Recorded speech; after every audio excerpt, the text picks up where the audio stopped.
In this video, we're going to compare and contrast functional seizures with epileptic seizures. So here we'll do, these are functional seizures versus epileptic seizures. And functional seizures are also called pseudo-seizures.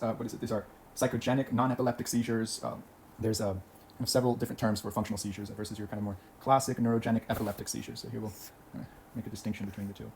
So for functional seizures, you are going, one of the first things you want to look at is the EEG, or electroencephalogram. You're going to see no EEG activity that indicates that a seizure is going on. While with epileptic seizures, you are going to see what we call epileptiform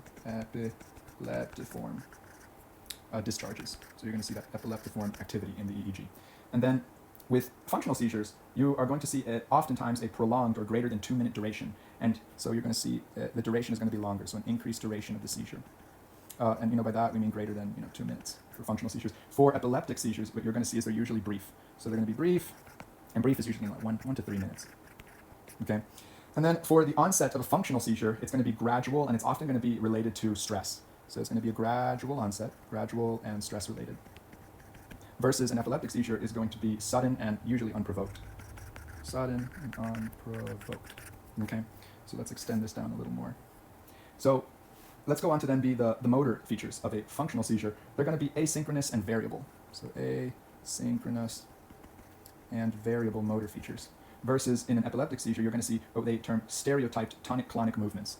So the stereotyped tonic-clonic movements, that rocking back and forth, that tonic muscle rigidity with that clonic muscle spasticity.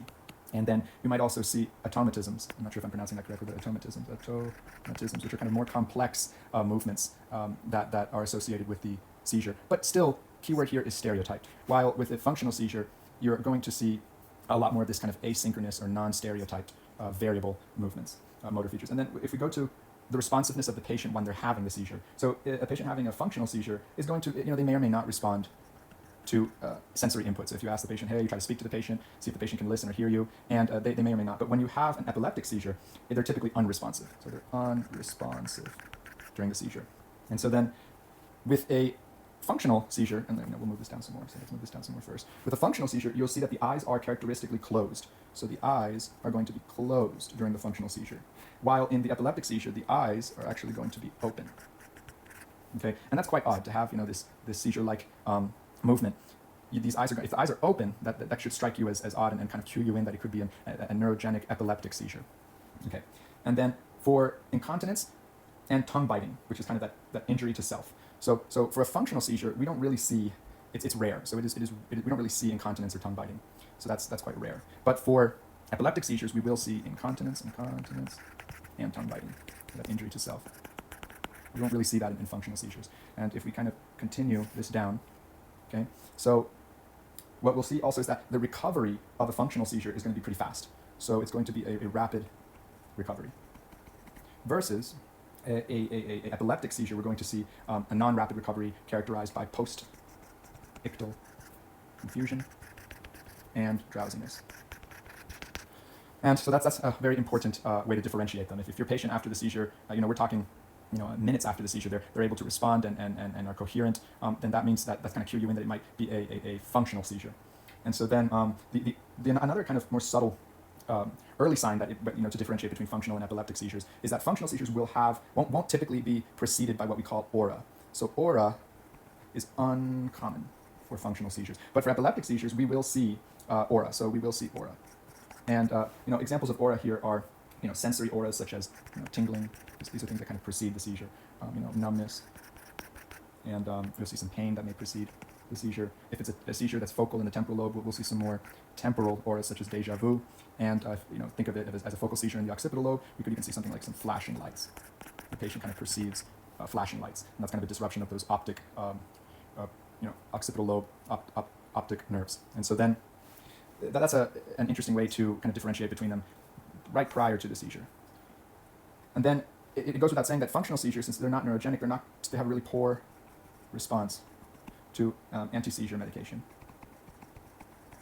While epileptic seizures they are responsive to anti-seizure medication.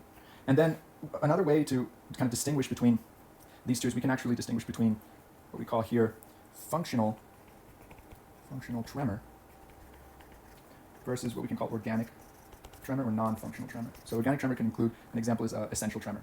And so to differentiate between these two, we can show that for functional tremor, the onset is going to be sudden, right? So it's going to be a sudden onset. And for organic tremor, it's actually going to be a more gradual, insidious onset. And then for the course of a functional tremor, you'll see that it has a fluctuating course, right? And that means that it could remit spontaneously. Versus for an organic tremor, you really will see a progressive and persistent course. And then an interesting way that you can use in the clinical setting to determine whether it's a functional or organic tremor is you can try to distract the patient. And so for functional tremor, the tremor will actually decrease with distraction. And distracting the patient can be getting them to talk about a topic that is important to them or interesting to them, distracting them with sensory input. And then with an organic tremor, we will see that it persists through distraction. So it is not distractible, right? It persists. And then in addition to distractibility, we can also look at what a term is called ballistic suppression. So with ballistic suppression, you can ask the patient or induce a contralateral ballistic movement in the patient and see what happens to the tremor. So for example, if the tremor is in the right arm and hand, right? If you try to get the patient to move very quickly in a ballistic-like fashion, their left arm or leg, this movement of the left arm and leg should result in a decrease or pausing of the tremor on the right side in functional tremor. So we can then say that functional tremors exhibit ballistic suppression. So they exhibit ballistic suppression. While organic tremors, there will be no suppression with contralateral movement.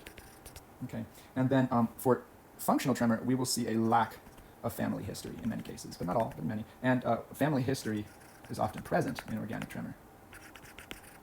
And so these are kind of some ways that we can distinguish between the two types of we started with to review. We started with distinguishing between functional seizures and epileptic seizures, and then distinguishing between functional tremors and organic tremors. Thank you.